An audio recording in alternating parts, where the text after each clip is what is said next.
2 दिवसांच्या मुसळधार पावसामुळे सांगलीतल्या डांबरी रस्त्यांची अक्षरशः चाळण झाली आहे। त्यामुळे सांगलीकरांना आता वाहतुकीच्या कोंडीचा सामना करावा लागलाय, तर मुख्य रस्तेही पाण्याखाली गेलेत। या संपूर्ण परिस्थितीचा आढावा घेतलाय आमचे प्रतिनिधी दीपक चव्हाण यांनी।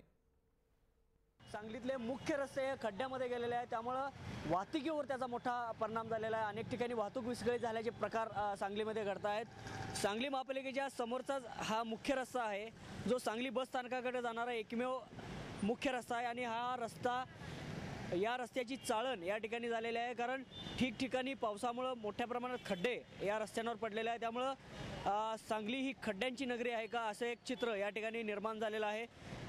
पावसामुळे सांगलीच्या महापालिकेच्या कामकाजाची पुन्हा एकदा पोलखोल या ठिकाणी झालेलं आहे, कारण दर्जाहीन काम अनेक ठिकाणी रस्त्यांचं झालेलं या निमित्तानं उघडकीस आलेलं आहे। कारण एका दुसऱ्या पावसावरूनच आता सांगलीमध्ये खड्डे पडायला सुरुवात झालेली आहे आणि मुख्य रस्ते हे आता खड्डेमय झालेले आपल्याला पाहता येते।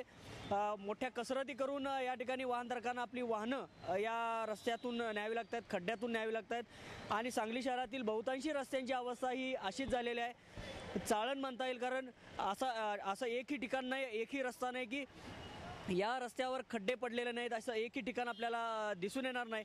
आणि सांगली महापालिकेचे मोठं अपयश या ठिकाणी म्हणता येईल, कारण पहिल्या दुसऱ्या पावसातच सांगली महापालिकेचे वाभाडे या ठिकाणी या पावसानं काढलेले दिसून येत आहेत। व्हिडिओ जर्नलिस्ट योगेश मानेसोबत दीपक चव्हाण, जय महाराष्ट्र, सांगली।